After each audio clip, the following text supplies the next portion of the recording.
everybody. Welcome back to the Stadium Journey podcast. Thanks for joining us. Check out our website, stadiumjourney.com. We are the world leader in sports travel information. We got reviews of over 2,500 stadiums, ballparks, arenas, rinks, yurts, all around the world. If you're a fan of social media, we're on Facebook, Twitter, Instagram, YouTube, and Threads. You name it. You can find us at Stadium Journey, no matter what's the word I'm looking for? Whatever you're looking for. Social media you're on. Thank you. You're welcome. It's been a long couple of days. I got you. Oh yeah, has it? Would you like to hear my story? No matter what you ever tell, you guys can't beat my stories. I'm sorry, you can't. Oh, that's true. I forget where you work. Never mind. You know the old saying, like the average person passes by, what is it, like 6 murderers in their lifetime? You pass by like 20 of them like every 8 minutes. Yeah, exactly. Yeah. Share, Never mind. but that's all right, Dan. Your stories are good too. I'm not denigrating you. Anyhow, to find episodes of the Stadium Journey podcast, pick up your phone, type in HIAC Talk Radio Network, wherever you look for your favorite podcast. We'll be there too.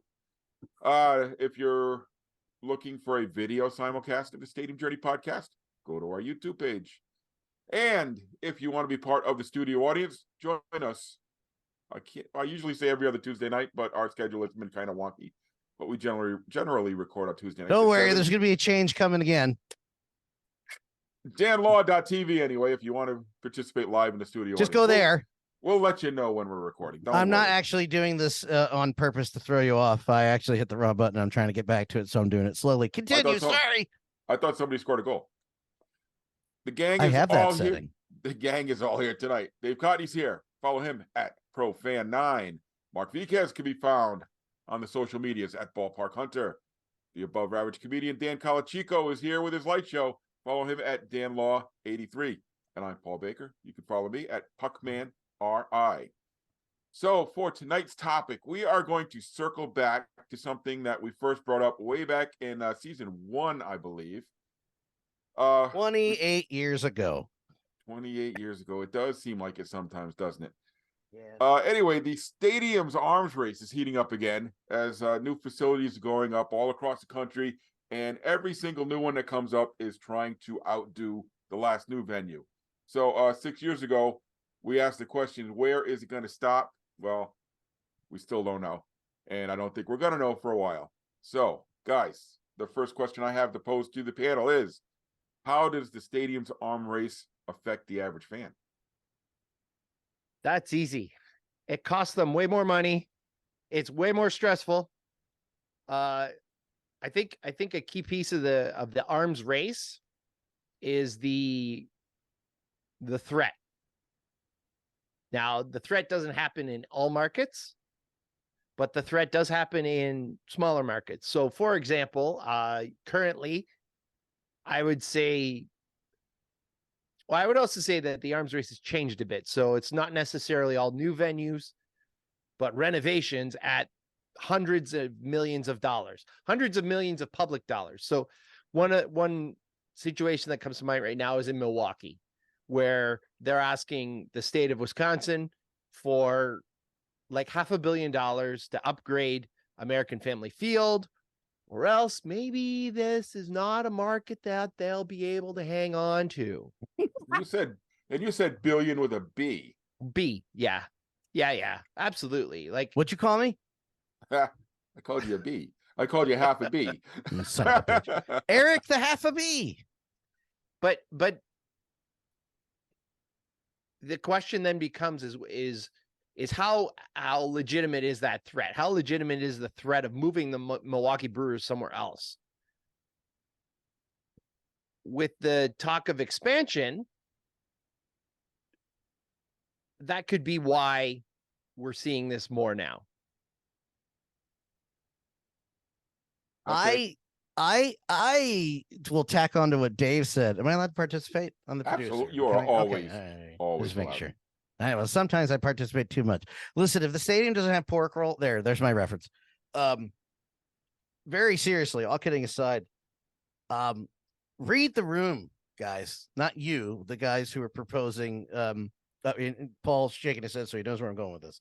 Read the room about what's going on around you in the world, in this country, at least, since we're talking about, the stadium arms race here. Post-pandemic world, there's a lot of folks struggling out there. And you're asking for millions and millions of dollars. Public money, too, yeah. Which that public money could be put into, I don't know, housing some folks that can't afford housing, feed some folks that can't afford food, or just going back into the community. I know that's going to trigger some folks that are like, no free handouts, but no, that's all. HNP, whole nother podcast that Craig would say. But with all of this going on and seemingly getting worse in the world, my example is this. It's not sports related, but I assume the WWE, which is sports entertainment, is going to run here someday. The Sphere in Las Vegas. How the hell, as awesome as it is, as liberal as I am, does that place exist in a post-pandemic world? After all of that, we learned nothing as humans. Nothing. After all of that, after the lockdowns and all those people suffering, we learned nothing. We're still going, let's put some more money into this stadium. And who's the residency at the Sphere? One of the most socially conscious bands in the world, right? Hey, I didn't even think of that until this moment. It's literally Bono, the red, the iPhone red. Now I'm even madder. It's a cool venue. That's awesome. It created jobs. In the grand scheme of things, how much did that cost? In Vegas? How much did it cost? I actually, I don't remember the number, but if you give me a second with my super duper fast computer. Well, and you think Vegas also built a new football stadium just recently, and they're going to probably build a new baseball stadium. I talked over that. Say it again, Dave. $2.3 billion for the Sphere. How much for Allegiant Stadium? $1 billion? Oh, I'm gonna guess 2 at least. Well, and 1.9 billion for Allegiant. Dang, I was close. Yeah. And I was gonna say, and hypothetically, the Oakland Athletics, when they move, I don't know, guys. I just think as a human race, we have our priorities skewed. Even I am like, that new Ghostbusters movie. I'm like, I really feel bad that I'm enjoying this. I don't know. I'm not saying don't enjoy your life, but I'm like, do we really need to put that much money into sporting events? Let me we put the capper on this. Let me say this by prefacing, the owners don't need your money. Let them spend it. Every city should, and I'm talking about even Philadelphia. Deny them. You want to put upgrades? Hey, Josh Harris, you want to move the Sixers to Market Street? You pay for it, bud. Not the city of Philadelphia. Yeah, and the NBA is apparently, I don't know how true this is, they're looking at expanding to Montreal, Vancouver, Mexico City. I don't know if that's a true statement I saw. They've just mentioned that right before we started recording. Yeah. And I'm thinking, well, they're going to have to, are they going to be happy with what Montreal and Vancouver have, or Mexico City, or they're going to build something new or renovate those pre-existing venues?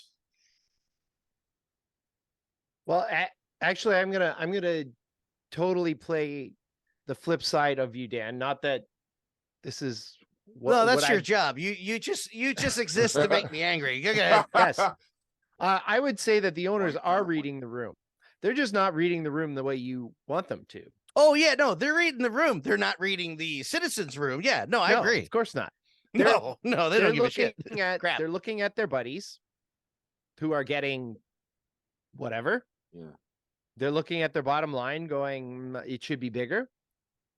And they're looking at expansion. I really believe this. They're looking at expansion going, okay, well, we've got this idea for expansion coming up. Like they're talking about it in baseball and hockey, in basketball. Once you have expansion, then the threat of moving somewhere else is depleted. Right? Yeah. It's really that simple. You're not wrong. So, the Brewers are like is Nashville the new Tampa Bay, right? Where every team was going to Tampa Bay until they could get a new stadium, and Tampa was sitting there with their stadium that they had built before getting a team going. Okay, White Sox, yeah, you can go. Giants, yeah, whoever, we don't care. Come on down. But now it's all this talk about Nashville. Oh, well, if the Brewers can't get their stadium improvements, then they're going to move to Nashville. And if you look at Vegas, if you look at Nashville, it's the big touristy cities that are being mentioned all the time. So they can tax on your tourist dollars, hotel tax, whatever. I think Vegas is an interesting scenario because it kind of sounds like Oakland moving there and getting a gazillion dollars for a ballpark is not a slam dunk. They're talking about a referendum, much like they're talking in Milwaukee or I think they're talking about one in Chicago. Phoenix doing the same thing? Phoenix for hockey? Who knows? Yeah. Supposedly that was already done, and I don't remember Shaky Head ever updating us on it. But I think Vegas was the one, and they're fighting now about the question. Of course, the question on a referendum and how it's worded means so much, and it seems like the cash register, which in Vegas, which seemed to be open and flowing nonstop, is now there's a little bit of thought going into it. Dave, just to add to, we agree 100%. By the way, you kind of just added on to what I said, so I'm going to add on again, and then step away for a few minutes. So if they're reading that room should pay for it. Simple as that. And Gregory Koch said the same thing. They're reading the billionaires camp. Well, good. That camp can put the money in for it. Have at it. Okay, that camp rarely puts the money in for anything. Yes. Well, don't, Dave. My liberal, but I was about to be a bleeding heart for a second. I am so tired in general, even with my sports teams, and I just bought, the new jerseys. I am so sick and tired of living in a world where we continually let the rich people do whatever they want and not contribute back to it. I'm going to have an aneurysm or a stroke or an ulcer. It's I can't take it anymore. That we're all of us are complicit. Yeah, I mean, how many of us have been, how many of us have been to a new venue or a heavily renovated venue in recent years? I mean, Milwaukee, Seattle, their new arenas or modern arenas, renovations, the price for a beer, the price for a burger, the price to park, that all factors into, your decision to go to games or not. Like I'm looking at, part of me was looking at buying a Detroit Lions ticket this Sunday. I didn't think I was going to have enough time to do that in Sarnia, but it was like $200 to see them play the Bears. Jeez. Like, good Lord, 200. That's the cheapest. I get it. Detroit's playing the best football in recent memory, but and against a rival. So yeah, $200. And then you park, you buy a beer or two. Ooh. I hear stories about SoFi in Los Angeles, how much it is to park and things of that nature. And it's like, how does, forget a family. How do I afford to go see a game? Now, let's be fair. This is not just a sports problem. When Taylor Swift tickets are going for tens of thousands of dollars. Yeah. You're absolutely right, dude. Yeah. But people pay these prices. And, my wife, I had a buddy, he said, what's the most money you would pay to see your favorite team at a championship, like the deciding game, Game 7, Super Bowl? And he's a Penn State grad. So he was like, yeah, I'd like to see Penn State play in a national championship. I would pay up to $2,000. And my wife's like, well, how much you would pay? I said, maybe $100. I said, I'm not paying more than that. I'm sitting at home and watching it. But I'm the minority. There's a lot of people that are not on this panel. Screw it. We once in a lifetime experience. Let's do it. You could not pay me $2,000 to see the Flyers. No. Game 7. I would, bro. Home. Surround sound, home theater, 4K that's television. No. No, I can say that confidently. And New York the Phillies, Mets, Game 7, nope, staying home. No, and the I entertained, like, look at a ticket price. No, not happening. Nope. Kelly would kill me. Yes, she would. Yeah, Mark, I had that choice 4 years ago. I had that choice. Stanley Cup Game 7, St. Louis and Boston. In Boston. We looked at did what Dan did. I looked at tickets and said, nope, not happening. How much were cheapest tickets? Cheapest tickets for Game 7 were over $1,000. Okay. Yeah. Nope. But Nope. It goes to the Detroit Red Wings thing. I keep thinking about Little Caesars Arena, and I go, you priced an already struggling community out of that place. You did. And for the first, how long has that arena been around now? 6-7 years? For the first 6-7 years, they didn't deserve that. They sucked. Well, it's the fandom. They're always going to support the Red Wings. But here's right? No, here's they're the thing. not. The Dead Wings, man. They didn't, though. Joe Louis was empty and empty for decades. Oh, Yeah. Hockey Town, my ass, Hockey Town. Hockey Town, my ass. Yeah, front runner town. Put you loser towns. Well, so was the Atlanta Braves when they were winning divisions back in the 90s. But here's the thing. Okay, And I really get a sense of this is that they are trying. They're not just pricing people out. They're trying to price people out. Okay.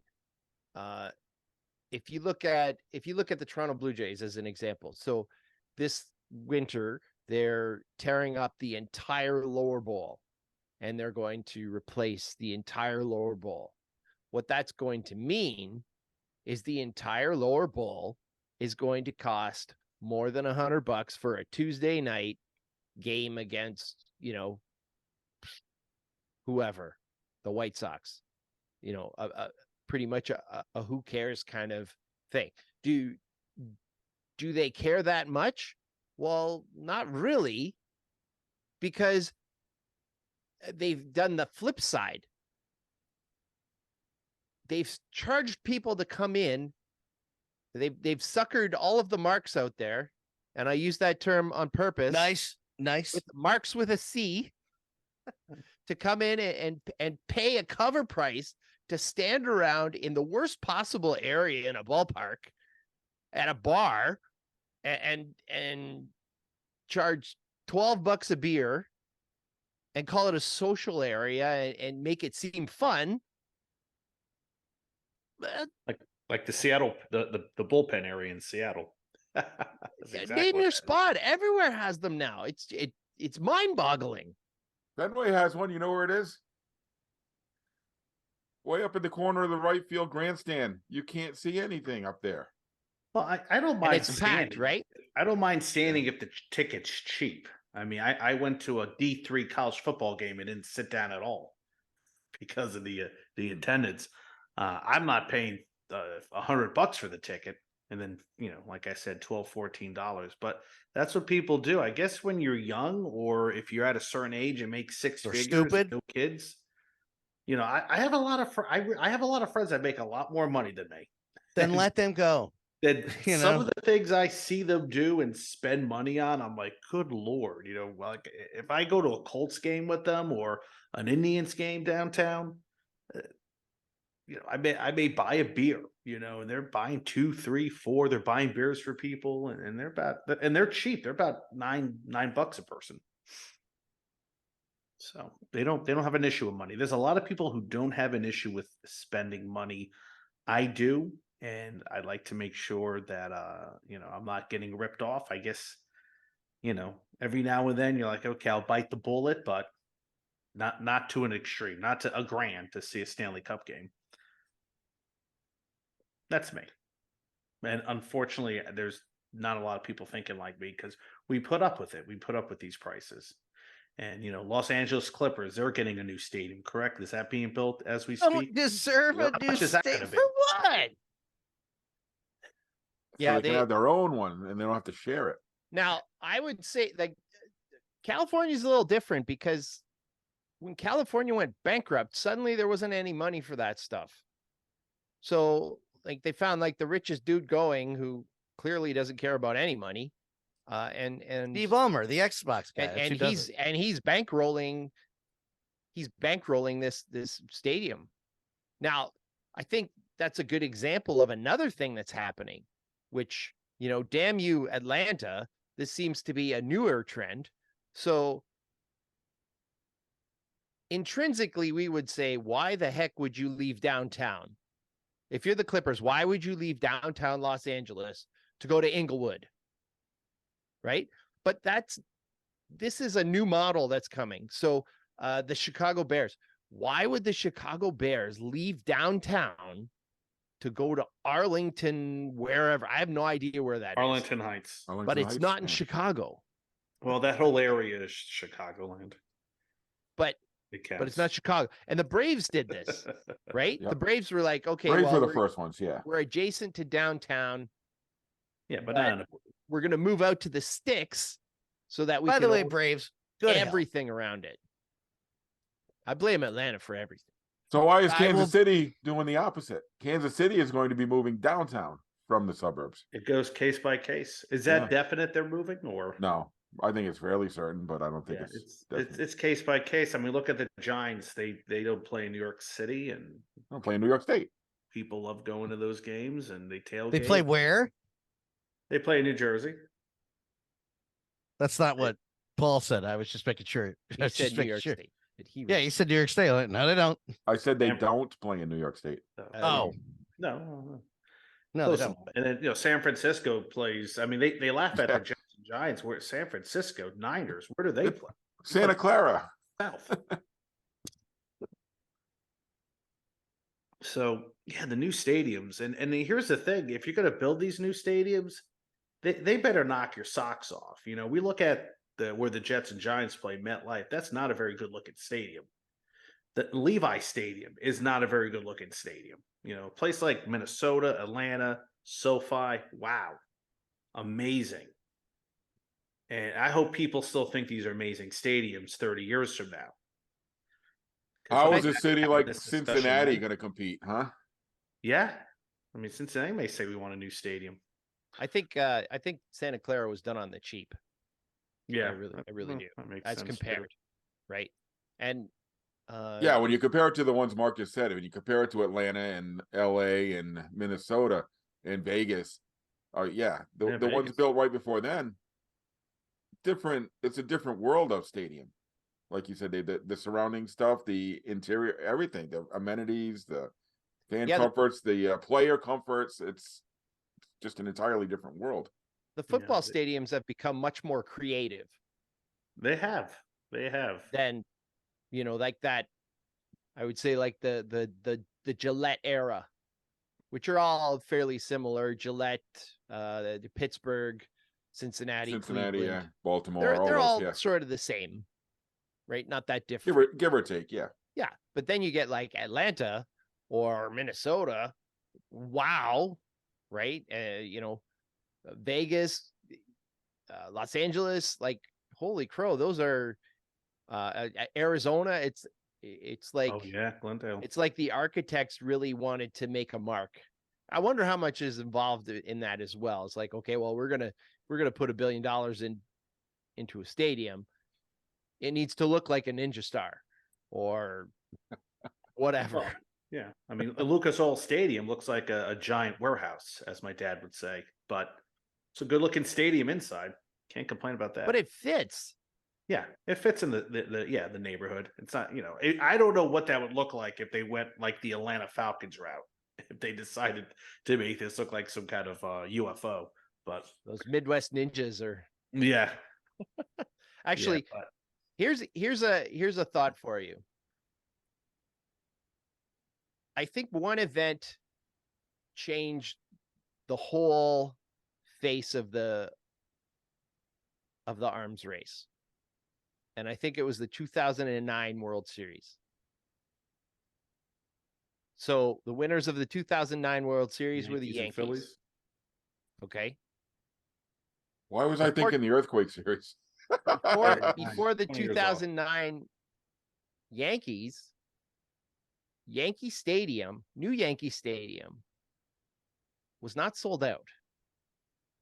In fact, the lower level of new Yankee Stadium was often very empty because the price points had overshot the people so badly. Once the World Series comes, well, then it all doesn't matter. You could charge whatever you want and it's going to be full. If the Yankees don't win the World Series, if that lower level in Yankee Stadium stays empty,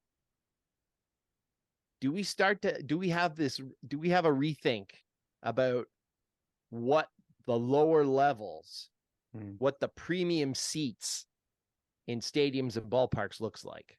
Damn it, Yankees. Yankees, Braves. That's an interesting way to look at it.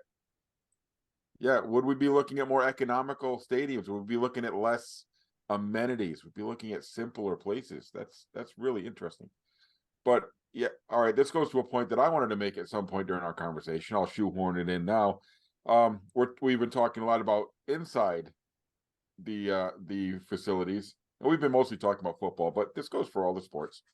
Not only are the owners trying to maximize revenue inside, they're now trying to control everything surrounding the stadium. And Dave, this might speak to your point about teams going outside of downtowns. So, because the recent trend is not just to build this $1 billion stadium, but a lot of places now are building live, work, play neighborhoods. That's the new buzzword, live, work, play, around the ballparks or around the stadium, so that they can control hotels and restaurants and shopping and all this other kind of stuff, where they are controlling the income. And they think of the Battery in Atlanta, think of Ballpark Village in St. Louis. Wait. So it's the Phillies' fault because they didn't beat the Yankees. Were they in 09? No. Yes, it was. It was Yankees-Phillies. Yeah, it was Yankees-Phillies, but I mean, just for thanks the a lot, getting Phillies. there would have done it. Sorry, Paul. That's okay. That's all right.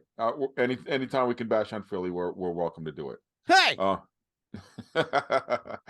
So, yeah, my point is, not only are our ownership trying to maximize inside the stadium, they're also maximizing outside. So, yeah, it's a standard feature of all new construction seems to be the surrounding neighborhood. You don't see a ballpark shoehorned like it is in San Francisco, or a ballpark. You don't see Wrigleyville. It's a place like Wrigleyville, or the neighborhood around Fenway Park or Camden Yards. Are those going to be a thing of the past? Yeah, it also helps if your ballpark is a century old. That helps with the neighborhood. But true. Yeah, a City Field, home of the Mets. Yes. There's going to be a stadium there for the new New York City FC club. $8 billion investment for Metropolitan Park that will have bars, restaurants, live music venue, 20 acres of public space, auto wreckers area, hotels. Oh, those are long gone, man. They got rid of those a while ago. Going to be everything, and they'll probably have room for the Jets to move there one day too. So that's if you ever been to a Mets game, out at City Field. It's there's nothing to do after the game or before the game, so this would be kind of exciting. It gets people to stay within the area of the ballpark way after the game, and hopefully celebrating. But this last year was drowning your tears in beer. So yeah, it's a great idea. $8 billion investment. Whew. That's a lot of money. That's crazy. That's an insane number. That's almost like, come on, get out of here. But you know, I have gathered $8 billion, so I can give you all an idea what $8 billion looks like. No, I don't. I'm serious. I think I think the key word in the $8 billion complex, I'm looking on Field of Schemes at it right now. The Mets plan to build an $8 billion casino complex. And suddenly that changes everything. Yeah, it's a sports book. We haven't even touched on gambling money. I have a question. Up here, one of the big issues that we're seeing kind of post-COVID are empty office buildings, which, sort of pushes aside the idea of work, live, play, because the work part, it's not profitable to own an office building at the moment. So is that an issue in the States? Like, are the office buildings empty, or are they having trouble renting them out, or are they having to look at different uses for some of these? Or that's a lot of repurposing, like you're saying, because I think in some areas it is an issue. I think it depends. I think Mark was saying depends, or Dan was saying it depends on the individual situation. So some cities are really struggling with that. Some neighborhoods within the city are struggling, others less so. Like, we just have a lot more remote work post-COVID, right? People working from their home offices with their, hockey jerseys hanging in the background or whatever. And they don't go into the office. I never had one COVID day at home. Not even during the height of the pandemic. I had to go in every single day. Boy, I chose the wrong field. Yeah, I had it during that time. That's about it. That's about it, he says. My wife just goes in 2 days a week, so she went into work today. So yeah, she still benefits from it. I wish I could, but I got kids to teach, so it's right. They don't want to log on to Zoom. Learn. So maybe the live, work, play would be the wrong term now, but it seems every new stadium, every ownership group is angling to have control over the neighborhood surrounding the stadium. It's become almost a common feature, like a standard feature now in new construction. Except in Philly, where they can't seem to get Philly Live off the ground too much. It sucks. It's stupid. It looks the same as it did 20 years ago when they first opened it up. Fucking stupid. They tore down the Spectrum for that, Dan. Yeah, Paul. Thank you. I know. I'm agreeing with you, man. Jeez. Yes, I know. You want me to react, and I already dancing on Ed Snyder's. Oh, the price of oil is way too high. Stop throwing the gas on them. No, we can afford that gas. That's fine. Oh God, just ugh, with the side of ugh. Do you think any of these teams are actually going to move? No. You know, the one that made me laugh the most. Who would be the most likely to move? That's a good question. The one that made me laugh the most was the talk of the Chicago White Sox wanting government money for upgrades or whatever. If I'm the mayor of Chicago, I'm going to say, see ya. Have a nice trip. We'll put all our eggs in a different basket. Thank you very much. Yeah. Talk about reading the room poorly. Well, they renovate that almost every other year, so you're Mr. Chicago. Yeah. You think they're gonna get a big reno?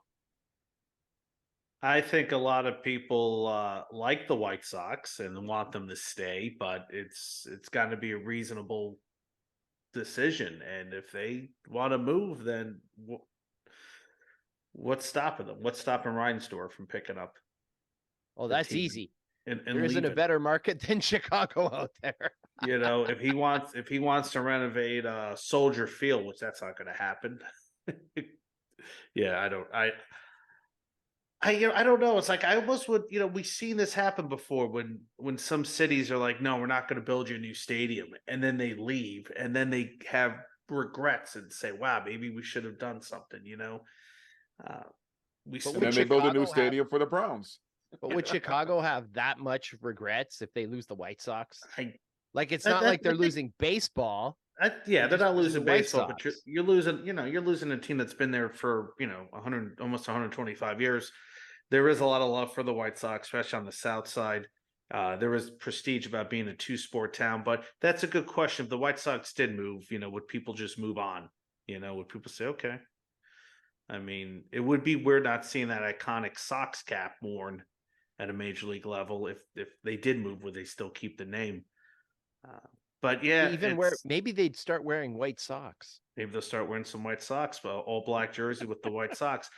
But I get it. You go to a White Sox game, you can make that into a nice little area to hang out before and after the game, but it's not going to be anything like you see in Atlanta or anything you even see in the Bronx after a Yankee game. There's some better spots there. It's just that's where your ballpark is, and if you want to move someplace else in Chicago, build it yourself. Maybe the city can help you out a little bit, but yeah, you're right. How much money can we put into these stadiums? It's almost like we built you a stadium. Now you want another one. It drives people crazy. And there's people that don't even go to games and they want nothing to do with it. We need to fix our roads. We need to fix our schools. We need to fix bridges, take care of our fellow citizens. Take care of our citizens. And you got this Come guy. on. They came and field a competitive team in Chicago. So let's get with it. Come on. But here's the thing, we put up with it and it continues to go on. I can't see Milwaukee moving. I mean, what's wrong with that stadium? It's not in Nashville.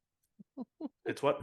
It's not in Nashville. It's not in Nashville. Okay, well, baseball's been talking about moving to Nashville and Montreal for how long? Just put the damn teams there already, okay? Let's just get it over with. And do something with Oakland and Tampa Bay. I am sick of hearing about those two cities constantly. Is Oakland going to move to Vegas? Are the Rays going to stay in Tampa, St. Peter, move to Tampa or someplace else? Figure this out. This is too much. It's almost alarming how nobody's learned. Has nobody learned from the Marlins fiasco, right? Where they just dumped a whole ton of money to keep the team there. No, of course. The dude bailed. They're suing. The city of Miami was supposed to get money if the team was sold based on the appreciation. And the accounting got all funny, and then Jeffrey Loria just sort of bailed. And he's like, well, I didn't make any money. And now they're suing the guy. The city is, but did nobody learn? Does anybody is Miami not the lowest? Well, maybe not the lowest attendance, but in the bottom, it's always in the bottom third. Mm-hmm. And it's been this albatross, right? How come nobody's learned from this? No city people have learned from this. You could probably go back farther than that, Dave. And these lessons have been taught to us repeatedly over the last 50 years or more. I mean, even in Toronto, with the Sky Dome cost $500 million to build or whatever like that. Rogers bought it for 50 because the public entity couldn't make it function. They couldn't make they were going to go bankrupt basically. So they sold it for pennies. Now that's where, it's good in Toronto in that sense, in that, right? It's not a publicly owned stadium. So it's not like, the if the Blue Jays walk away, they've got to do something with this stadium. It's there. They have to bulldoze it or make it work, they could mothball it, but when it's a public stadium, and there's no tenant, then suddenly it's like, wait a second. I'd be curious to see what the balance sheet looks like in Glendale for the hockey arena now. That has no hockey team. That's another ridiculous story. Is never they want to build another arena in Phoenix. I mean, how many arenas can you have? The team is not going to work there, Gary. Stop it. He's trying to make it. Don't you just see like Stop it. They're like a encyclopedia salesmen. So they're knocking on Scottsdale. Hi, Scottsdale. We're the Phoenix Coyotes. Nope. All the doors slammed shut. They go down to Tempe. Hello, Tempe. We're the Phoenix Coyotes. Slam. Don't shut. Move on to the next place. Hey, Mesa. Hi, we're the Phoenix Coyotes. Go away. Hey, we talked to Glendale. We know about you. Is that what it's going to take for this? For somebody to learn a lesson? Are we gonna have to mix up? Our team's gonna wander around until they find a suitor, or until it dries out, until those free rides dry up? I have a simple solution. Got it? Guys, ready? The owner should pay for it. Okay, I've got a smaller scale example, though, Dan, as to why that doesn't work in reality. Yeah, absolutely. The owners, I'm of the opinion that you are. The owners should be paying for their own stuff. Let's take the Pawtucket Red Sox, for example. The Rhode Island politicians refused to play ball with the Paw Sox ownership. Okay. Team ended up moving out. Guess what happened in the next elections in November? They're all gone. Every single one of them. If that's the way we could cycle out crappy politicians, yeah, Rhode Island, wait a second. Those were the ones that are out are the ones that wouldn't play ball. Right. So the voters overwhelmingly said, we would rather have our team here and pay for it than have you guys stand up for us and be fiscally responsible. Well, then they can pay for it. But in other cities, then people got to get smarter. Yeah. You're absolutely right, Paul. Well, in the future, where we have more and more Dans who want their surround sound in 4K, I was going to say, is that an insult? I don't know how to take that. I don't think you so. just said that you I was on board. At first I was like, what? But then do those venues matter as much? Right? Maybe the PLL is an example where they're a traveling league or whatever. Well, like, because Philly already tried with me. Listen, that place, you and I went together. We experienced our first time back together and much more comfortable. And okay, got it, cool. Still watch it at home, be more comfortable. Yeah, but the price of a ticket. We also went and saw the Wings at like $30 a ticket instead of the Flyers or the Sixers in those seats for $150 a ticket, right? Also true. Okay, I feel the NBA is probably the league that most wants to divorce themselves from the city. I was gonna go to the Sixers Pacers game on Sunday until game day. I looked at the price and I said, I'm gonna wait till later to see Joel Embiid put I should have gone because Maxey dropped 50. But in the NBA, there is a much bigger push for you to see the Joel Embiids or the LeBron Jameses or whoever, right? Yeah. And those stars who have that cachet are trying to be bigger than their city. So, if LeBron moves from Cleveland to LA, he's banking on a bunch of LeBron fans coming with him, right? Same with, Joel Embiid. Is he going to go to the Knicks or is he going to stay in Philly or whatever?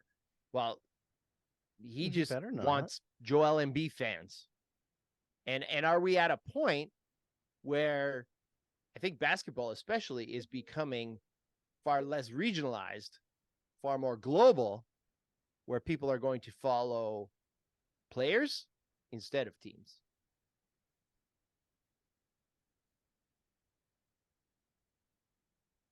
hear. I don't know how to answer that one, guys. Okay, I'm going to go to my next point then.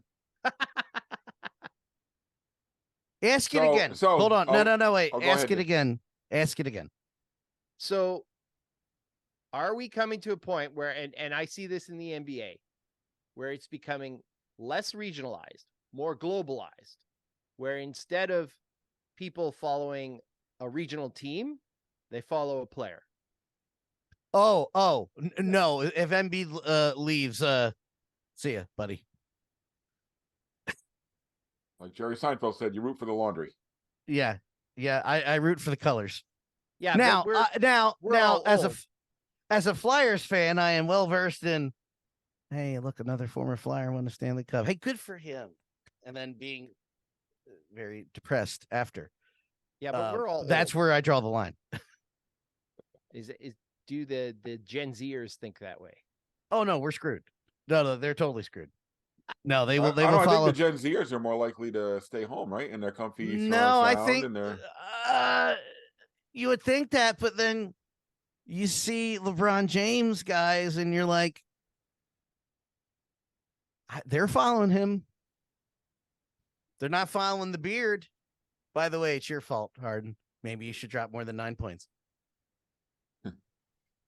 Okay, so say a lot more people start thinking like Dan, and they got their comfy chair and they got their nice TV and their surround sound, and they're going to stay home. Owners are going to figure out a way to monetize that, and I think they already have started doing that. Yeah, lower the prices. Go, Dave. Lower the prices. PPV. Pay-per-view. Yeah, you're paying for streaming services now, or you're paying pay-per-view prices now. Okay, still at my house. Listen. You're talking to a wrestling fan. I've paid pay-per-view prices. Now, if in the streaming model, they can find. I'm begging for NBC Sports Philadelphia, Comcast Sportsnet, whatever they're going to call it. I'm begging them to give me a package for the Flyers games.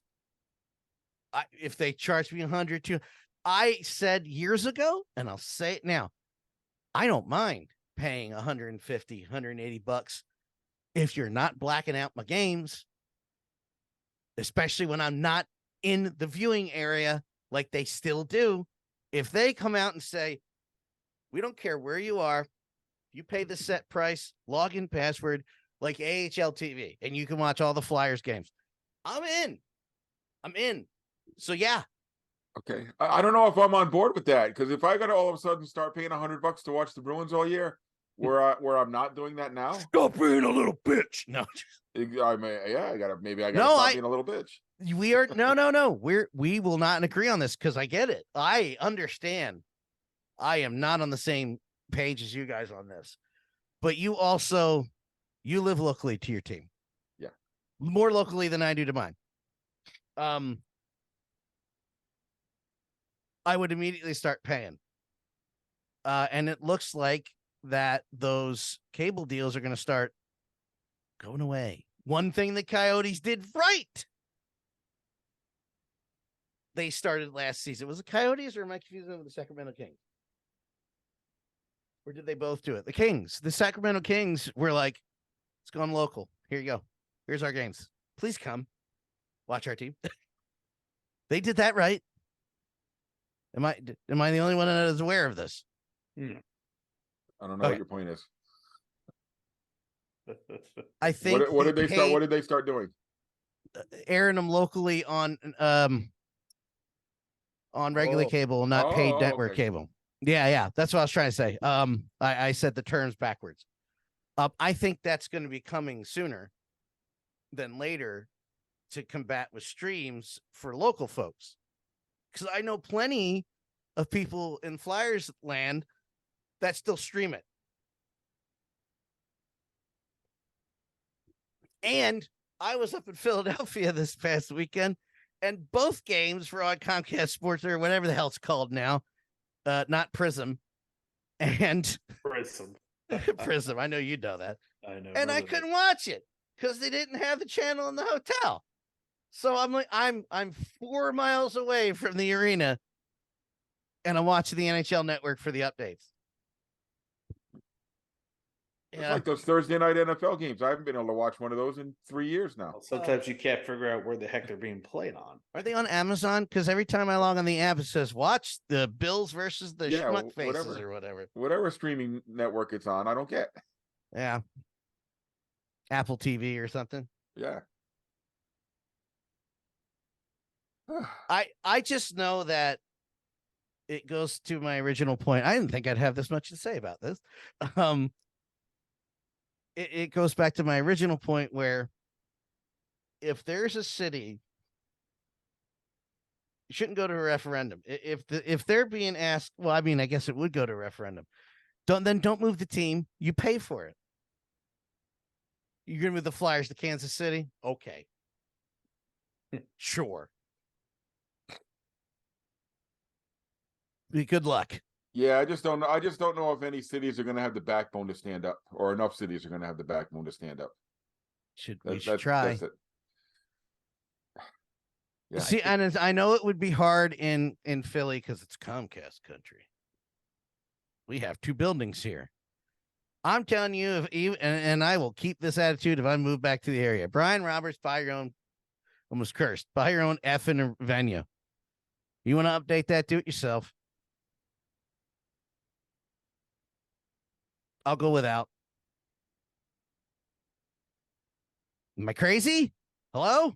No, I agree with you. I am just pessimistic that enough cities would stand up. I'm totally totally never going to happen. Yeah. That's just what I feel that should happen. But that's how you would end the arms race in my opinion. And it shouldn't be about who's got the biggest penis screen up in their scoreboard. We really should have renamed this the stadium measuring contest. Measuring contest, yeah. That's well, all right now, the largest scoreboard now belongs to Gillette Stadium. So we'll see how long that lasts. Does it? It's no longer Dallas. No, it is now Gillette Stadium. Sweet. You know what? I'm backing you guys up 2-8 and a big scoreboard. Good job, man. Yeah. They put all the money into the scoreboard, the new lighthouse and the scoreboard. And who bought it? Kraft. Hey, Jacob, thank you. Number one, thank you. There you go. So there we go. The tide has turned in New England, in Foxborough, Massachusetts. No, it has not changed at all. The tide has not turned it. Well, I mean, if anything, the tide has turned into we're finally back to normal where Gillette Stadium has a sucky football team. Sorry, not sorry at all. We had a good run. What can I say? You had an excellent run. Who beat you? Giants beat you once. Philly beat you once. Giants beat us twice in the Super Bowl. Who cares? The Giants suck. And I know that doesn't offend anybody because I know Mark is a Jets fan. Also, sorry.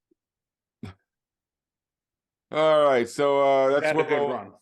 We figured out how no, to. You didn't. Hold on. No, you didn't. What was your? That was being sarcastic. The run, I know. I was going to say the good run was about 12 feet and then snapping his ankle. Yeah, we had good 4 snaps. Couldn't have happened to a nicer guy. He had 5 good snaps, 4 snaps on the field, and then snapping his ankle. Is he coming? Is he coming back? But there's no point in coming back because by the time he comes back, the Jets will be 4-9, 4-5 and 10. I've never said this out loud. You know who else is a Jets fan? Unexplainably. Who? My mother. Nice. She's got a good taste. No, it's not nice. It's not nice at all. Not nice at all. I had to grow with her being an Eagles fan to an Oilers/Titans fan, and now she's a Jets fan. Is she like an optimistic Jet fan that thinks this was the year? No, not at all.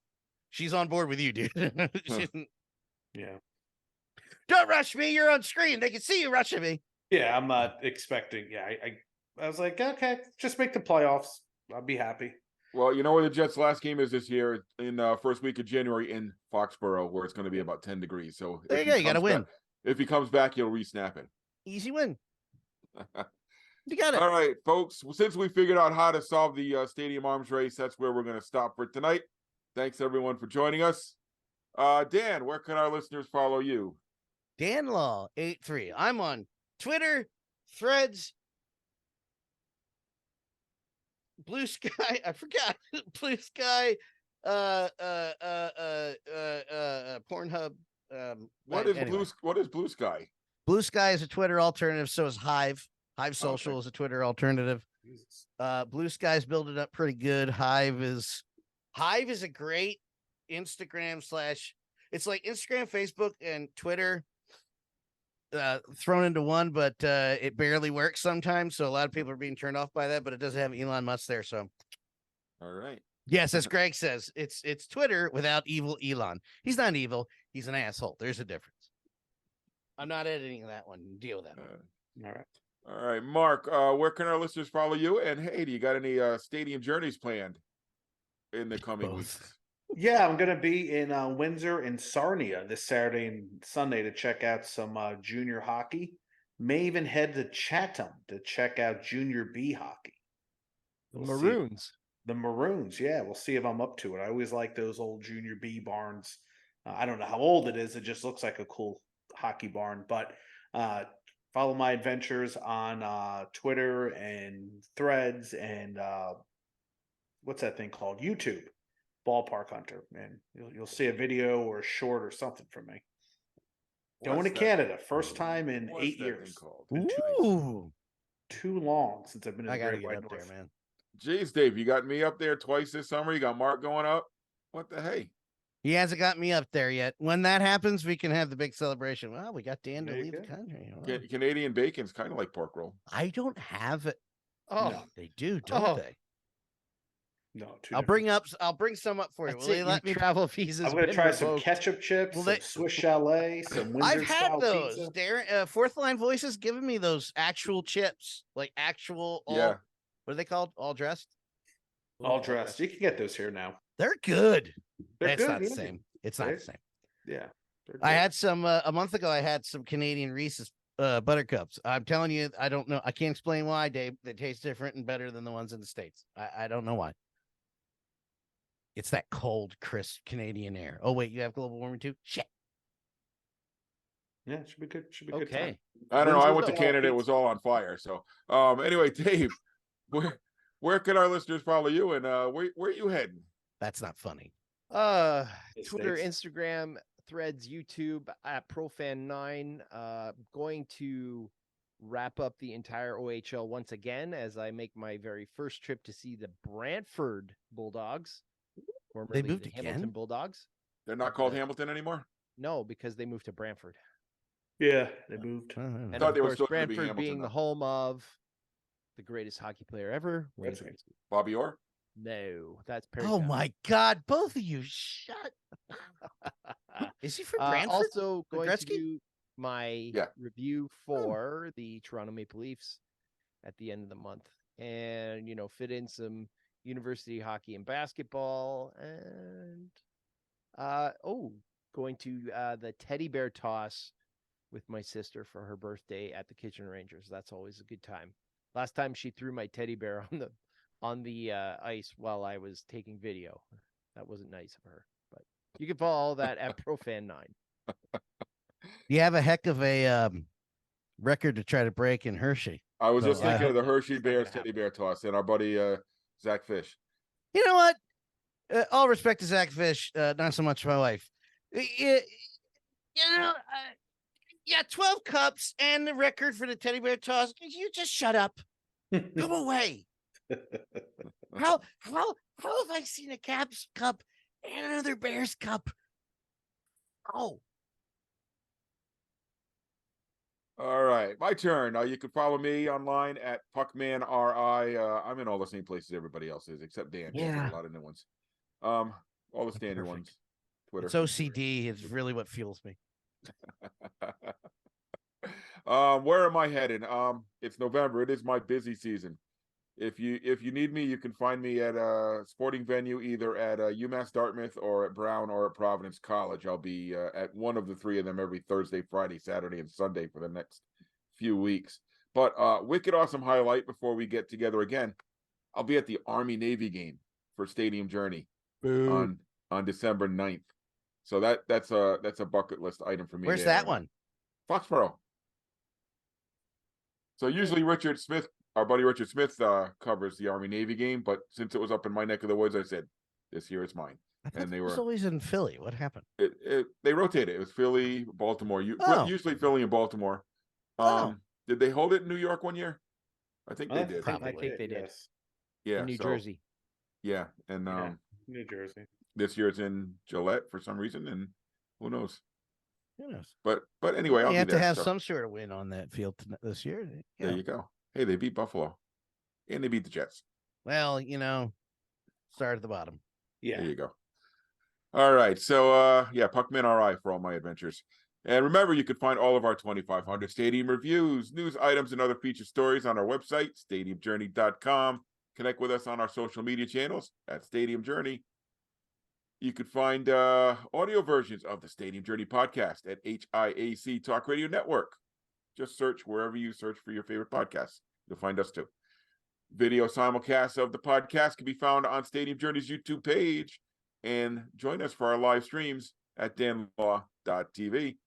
We'll be back, and I apologize for this. My schedule is very busy the next few Tuesdays, so we will not be back until December 12th. Unacceptable.